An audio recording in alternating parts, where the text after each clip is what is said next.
आप सभी को मेरा नमस्कार।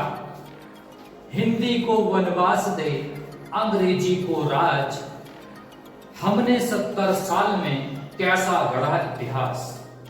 हिंदी हिंदुस्तान में हुई सेविका आज, पटरानी बनकर यहाँ अंग्रेजी करती राज।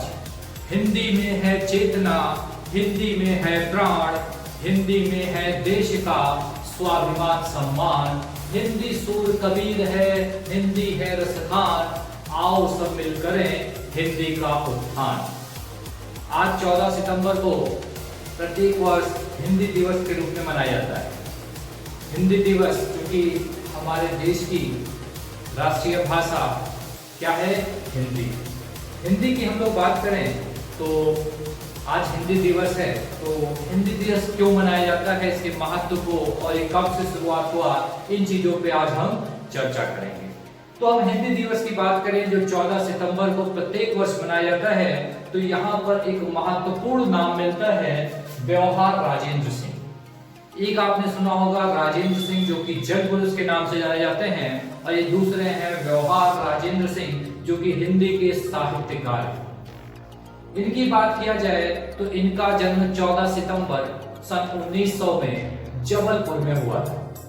जबलपुर में इनका जन्म हुआ। इन्हें बहुत सारी नॉलेज थी, जैसे कि बात करें संस्कृत भाषा की नॉलेज थी, बांग्ला इन्हें आती थी, मराठी आती थी, गुजराती आती थी, मलयालम आती थी और इंग्लिश भी आती थी। लेकिन इन्होंने हिंदी के लिए महत्वपूर्ण कार्य किया। इन्होंने क्या किया? हिंदी को राजभाषा बनाने का श्रेय इन्हीं को जाता है। इन्होंने काका कालेकर, मैत्री शरण गुप्त, हजारी प्रसाद द्विवेदी, शेख गोविंद के साथ मिलकर अथक प्रयास किए हिंदी को भारत की क्या करना, राष्ट्रीय भाषा बनाने के लिए। इन्होंने कई दक्षिण भारत में यात्राएं भी की।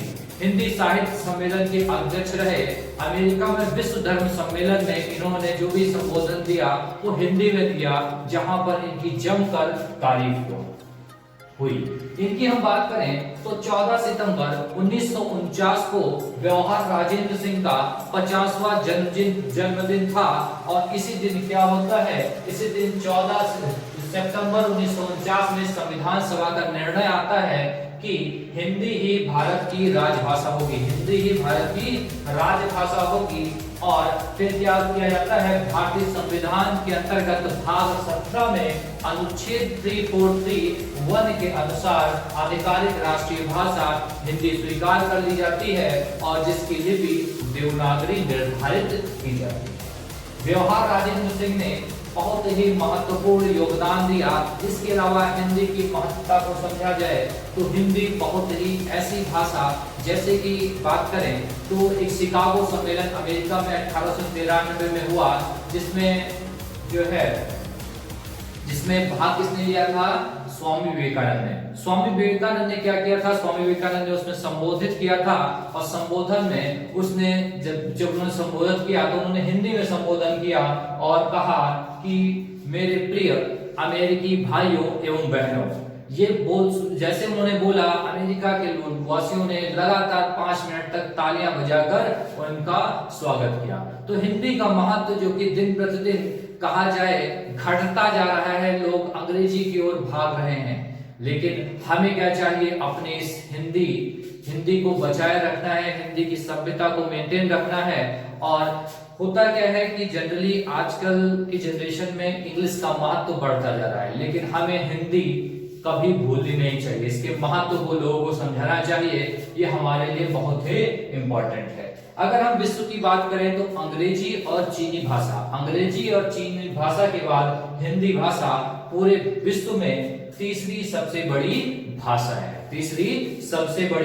भाषा है। तो बात करें, अभी तक हमारी हिंदी भाषा को संयुक्त राष्ट्र संघ द्वारा क्या इसे आधिकारिक भाषा का रूप नहीं दिया गया, एक तरीके से कहा जाए संयुक्त राष्ट्र की भाषा नहीं बनाई गई है। ठीक है, संयुक्त राष्ट्र की भाषा नहीं बनाई गई है, इसलिए हमें हिंदी के विकास के लिए कार्य करना चाहिए, लोगों को इसके महत्व को समझना चाहिए। और अगर 14 सितंबर को हिंदी दिवस मनाया जाता है तो इसलिए मनाया जाता है कि हमें इसके महत्व को समझना चाहिए, लोगों को समझाना चाहिए और लगातार इसके लिए कार्य करना चाहिए। हिंदी जो कि हमारी मातृभाषा है, हमें इस मातृभाषा को एक भाषा के रूप में स्वीकार करना चाहिए और लगातार इसको लोगों को महत्व को इसके समझाना चाहिए। तो यहाँ पर आज हमने हिंदी दिवस की चर्चा की है जो 14 सितंबर को मनाया जाता है। पुनः आप सभी को हिंदी दिवस की हार्दिक शुभकामनाएं। आप सभी को मेरा नमस्कार।